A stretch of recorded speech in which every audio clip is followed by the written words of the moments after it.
লোকের কাছে একবার মাটিতে নুয়ে দিয়ে বলছি ক্ষমা করে দিন। মমতা বন্দ্যোপাধ্যায়কে কি বলবেন? আমাদের ছেলেপেলে সরবরাহ করে দিয়েছে, বহু চেষ্টা উনি করছেন, কোনো লাভ হবে না। নন্দীগ্রাম তো হেরে কবে বসে আছে, আবার হারবে। এতটাই কনফিডেন্ট? হ্যাঁ, ডেফিনেটলি। রোডে দেখুক না, মাঠ তো গোটা খেটে তৈরি করেছে। ফেরত নিতে পারবেন? আর সাটেললি ওর সঙ্গে যারা আছে তারা কেউ ভোটে জেতার লোক না, ও হারাধন পার্টি। বাবা হিসেবে তো 100 বার 100 টাইম আমি চাইব। শুভেন্দু অধিকারী আপনার থেকে এখন পরামর্শ নেন? পরামর্শ নেই কিনা জানি না, তবে আমি যা বলি উল্টার দিকে যায় না। এসে একটা দরকার ছিল এই ভদ্র মহিলার জন্য। জিতবেন? ওর জিতা শুধু নয়, কত ভোটে যাবে সেটা জিজ্ঞাসা করতে হবে। 170 to 180 লঙ্কা উনি খেতেন না, সেদিন 6টা লঙ্কা খেয়েছে। স্টপ। নমস্কার। আজ যিনি আমার সঙ্গে রয়েছেন তার নতুন করে পরিচয় দেওয়ার দরকার নেই। তাকে বাংলার রাজনীতিতে সবাই চেনেন এবং পূর্ব মেদিনীপুরে অনেকেই তাকে রাজনৈতিক গুরু মনে করেন। দীর্ঘদিনের সাংসদ তিনি আর কেউ নন, শিশির অধিকারী। আপনাকে দাওয়ালে স্বাগত। স্বাগত। আপনি কেমন আছেন? খুব ভালো আছে। এই যে আপনার এক ছেলে সাংসদ, এক ছেলে এতদিন এলওপি ছিলেন, অপোজিশনাল লিডার, এই ভোটে তিনিও দাঁড়িয়েছেন, আরও এক ছেলে দাঁড়িয়েছেন, এই যে রাজনৈতিক উত্তরাধিকার তৈরি করে দিচ্ছেন, গর্ব হয়? হ্যাঁ, তা নিশ্চয়ই গর্ব হবে তো বটে, গর্ব তো হবেই বটে, নিশ্চয়ই গর্ব হবে। বাড়ির ছেলেরা তো অন্য কাজ করতে পারবে না। হ্যাঁ, রাজনীতি যেহেতু করে এসছি আমরা, পুরো পুরুষানুক্রমে রাজনীতি করে এসছি, তা সেই অটোমেটিক্যালি আমাদের বাড়ির ছেলে করতে পারে, অসুবিধা কিছু নেই। আপনি একসময় কংগ্রেস করেছেন, পরবর্তী সময় টিএমসি করেছেন, মমতা বন্দ্যোপাধ্যায়কে একসময় জননেত্রী ভেবেছেন, জগৎ জননী বলেছেন। আজকে মমতা বন্দ্যোপাধ্যায়কে কি বলবেন? আজকে আজকে ওর মুখ ওরা পশ্চিমবাংলার মানুষ দেখতে চাইছে না, মমতা বন্দ্যোপাধ্যায়ের মুখ দেখতে চাইছে না। এতটা পরিবর্তন কেন? আমাদেরকে বলছে আপনার মিথ্যাবাদী, মিথ্যা কথা বলেছেন সব আপনার, আমাদের ডেকে নিয়ে গিয়ে আমাদের ছেলেপেলে সর্বনাশ করে দিয়েছে। সর্বনাশ করে দিয়েছে? হ্যাঁ, যুবক ছেলেদের সর্বনাশ করে দিয়েছে। শিশুবাবু, আপনার কাছে আমার যেটা প্রশ্ন থাকবে যে আপনার এক ছেলে তিনি নন্দীগ্রাম থেকে দাঁড়িয়েছেন এবং ভবানীপুর থেকে দাঁড়িয়েছেন, যে মমতা বন্দ্যোপাধ্যায়কে নিয়ে আপনি বললেন তার বিরুদ্ধেই তিনি দাঁড়িয়েছেন। এর আগে আমরা দেখলাম 21-এ তিনি মমতা বন্দ্যোপাধ্যায় এই নন্দীগ্রামে এসেছিলেন, দাঁড়িয়েছিলেন, শুভেন্দু অধিকারী তাকে পরাস্ত করেছিলেন। এবার ভবানীপুরে কি হবে রেজাল্ট? একবারে আউটার ডিফিট হবে, আউটরাইট ডিফিট। এতটা কনফিডেন্ট? আমি কনফিডেন্ট। আমি গতবারই বলেছিলাম, যখনই নন্দীগ্রামে বলেছিলেন, 10 হাত দূরে দাঁড়িয়ে বলেছিলাম, আপনাদের অনেক রিপোর্টার ছিল জানেন, আমাকে ড্যাম ডিফিট হেরে ঘর ভূত চলে যাবে। আজকেও বলছি, আমরা বহু চেষ্টা উনি করছেন, কোনো লাভ হবে না। আর নন্দীগ্রামে? নন্দীগ্রাম তো হেরে কবে বসে আছে, আবার হারবে। এতটাই কনফিডেন্ট? হ্যাঁ, ডেফিনেটলি। রোডে দেখুক না, কাকে ডেকে নিয়ে নমিনেশন দিয়েছে সে আগে বুঝুক, সেটা ভোটের রেজাল্টে বুঝবে।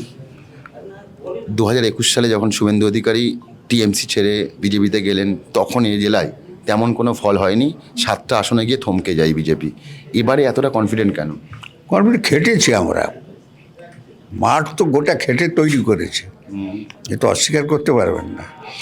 জনসংঘ 51, 52, 52 জনসংঘ আনডিভাইডেড মেদিনীপুর জেলায় আপনার 37টা সিট ছিল, আউট অফ হুইচ আর 7টা সিট পেয়েছিলেন শ্যামাপ্রসাদের নেতৃত্বে জনসংঘ।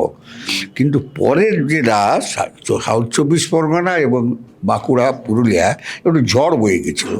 আচ্ছা, মেদিনীপুরের মানুষ একটু চিন্তা ভাবনা করে পরে এগায়। আমরা অনেক চিন্তা ভাবনা করে 1 বছর পরে কিন্তু জয়েন করেছি। আচ্ছা, আর যখন যাই তখন এদের ঘর খালি, এদের ঝুড়িতে খালি, কিছু নাই, পচা বেগুন কতগুলো ছিল, বুঝলেন না, আর ঝুড়ি ভর্তি করে নিয়ে এসেছিলাম। আজকে সেই ঝুড়িটা গোটাটা আমরা ফেরত দিয়ে দেবো। ফেরত নিতে পারবেন? আর সাটেললি। এতটা কনফিডেন্ট? এত কনফিডেন্ট। আমাদের তৈরি লোক কী করবে, গিয়ে ওখানে থাকবে নাকি? আমাদের মুখের দিকে তাকিয়ে লোক ভোট দেয়, আর ওর সঙ্গে যারা আছে তারা কেউ ভোটে জেতার লোক না, ও হারাধন পার্টি। আচ্ছা, দিনে ইজ টাইটেল বাই হারাধন। আমি এত বড় কথা বলি যে হারাধনের বেটা হারাধনই হবে, ও তো ছেড়ে দেয়। 26-এর নির্বাচন এবং আপনার ছেলে দু জায়গা থেকে দাঁড়িয়েছে, নন্দীগ্রাম এবং ভবানীপুর। আপনি কি চাইবেন, মুখ্যমন্ত্রী কি হবেন যদি বিজেপি সরকার? মানুষ চাইলে হবে, পার্টি তো অনেক বড় পার্টি। হ্যাঁ, এ পার্টি তো স্টেট পার্টি নয়, আর ছোটোখাটো পার্টি নয়। নিশ্চয়ই পার্টি চাইবে, মানুষ চাইবে, ডেফিনেটলি হবে। আর বাবা হিসেবে আপনি কি চাইবেন? বাবা হিসেবে তো 100বার 100-200 টাইম আমি চাইবো, সে কথা বাদ দেন। আমি চাইতে পারি, সেটা কথা। আমার চাওয়াটা তো বড় কথা নয়। একটা পার্টি অনেক বড় পার্টি, পৃথিবীতে সবচেয়ে বড় পার্টি। হ্যাঁ, এবং তার পাশ চাওয়া, মানুষের লোকজনের সঙ্গে থাকা, এটা চাওয়া তো চাইবেও। শিশিরবাবু, আপনি আগের মতো যেমন দাপট নিয়ে রাজনীতি করতেন, সেই দাপট কি এখনো রয়েছে না কোথাও একটু কমে গেছে? কেন থাকবে না, কেন থাকবে না? আর লোকের কাছে একবার মাটিতে নুয়ে দিয়ে বলছি ক্ষমা করে দিন। হ্যাঁ, চোর ডাকাত বদমাইশের সঙ্গে ছিলাম, সব অর্থ, জীবন, যৌবন সমস্ত দিয়ে সব নষ্ট হয়ে গেছে। হ্যাঁ, এবং মানুষের সর্বনাশ করে দিয়েছে। শুভেন্দু অধিকারী আপনার থেকে এখনো পরামর্শ নেন? পরামর্শ নেই কিনা জানি না, তবে আমি যা বলি উল্টার দিকে যায় না। আচ্ছা, সেটা বলেন সেই লাইনেই। মোটামুটি। সামনে নির্বাচন, আপনি দীর্ঘদিনের সাংসদ, রাজনীতির লোক, ভোটার এবং যারা আপনি জানেন এসআইআরের জন্য প্রচুর মানুষ ডিলিট হয়ে গেছেন, এই ভোটার এবং ডিলিটের উদ্দেশ্যে যারা একটু বিদ্যা বুদ্ধি শিক্ষা দীক্ষা আছে, একটু চাল ডাল বাড়িতে আছে, তারা পড়াশোনার সঙ্গে জানে যে এসআইআরটা দরকার ছিল এই ভদ্র মহিলার জন্য। এই ভদ্র মহিলার যে সুকীর্তি কুকীর্তি, এই সুকীর্তি কুকীর্তিকে বিশ্লেষণ করার জন্য এসআইআরটা দরকার ছিল খুব। তাকে হয়তো সামথিং কোনো জায়গায় ক্ষতিকারক হতে পারে, বাট আর হায়ার ডেমোক্রেসিসের এর কোনো স্থান নেই।